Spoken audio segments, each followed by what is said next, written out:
Dans cette vidéo, nous allons nous intéresser aux images et aux antécédents de nombres par des fonctions. C'est parti. L'image d'un nombre a été définie dans une vidéo précédente, donc nous allons passer directement à la définition d'un antécédent. Prenons une fonction f quelconque et notons y l'image d'un nombre x par cette fonction, c'est-à-dire f de x égale y. On dira alors que x est un antécédent de y par la fonction f. Reprenons notre schéma habituel avec x qui est transformé par la fonction f en un nombre y. Le nombre y est appelé l'image de x par la fonction f et x à l'inverse est appelé un antécédent de y par la fonction f. Regardons avec un exemple la fonction f qui à x associe cet x. Si je prends 5, 5 fois 7, ça nous donne 35. Donc on va pouvoir dire que 35 est l'image de 5 par la fonction f et qu'à l'inverse, 5 est un antécédent de 35 par f. Alors tout ça, c'est pas très rigoureux. Donc on va regarder maintenant un autre exemple avec la rédaction très rigoureuse du calcul de l'image d'un nombre.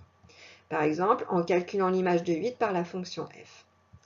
Sachant que f de x égale 7x, pour calculer l'image de 8, je vais remplacer x par 8. C'est-à-dire, je vais calculer f de 8 égale 7 fois 8, c'est-à-dire 56. Donc ici, 56 est l'image de 8 par la fonction f, et 8 est un antécédent de 56 par f. Passons à quelques remarques, avec pour commencer quelques redites.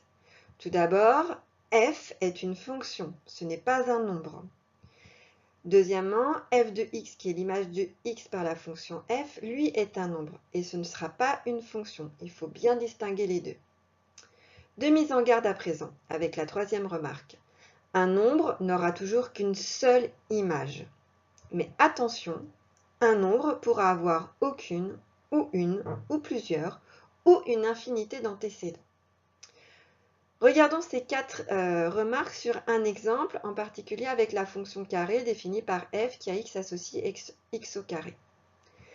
Première remarque, f n'est pas un nombre. En effet, c'est le procédé qui nous indique qu'il va falloir calculer le carré d'un nombre.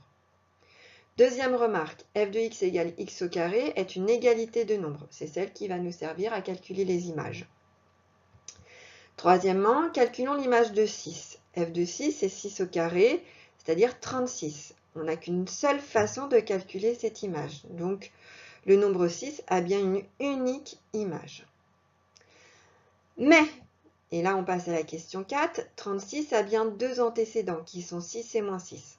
En effet, on vient de voir dans la remarque numéro 3 que l'image de 6 était 36, c'est-à-dire que 36 a déjà 6 comme antécédent, mais comme f de moins 6 égale moins 6 au carré égale 36, il existe ici un deuxième nombre dont le carré est 36.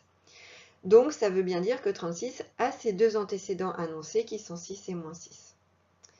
Mais on peut aussi trouver des nombres comme moins 100 qui, eux, n'ont aucun antécédent par la fonction f. En effet, il n'y a aucun nombre dont le carré est négatif. Donc moins 100 n'aura pas d'antécédent. Voilà.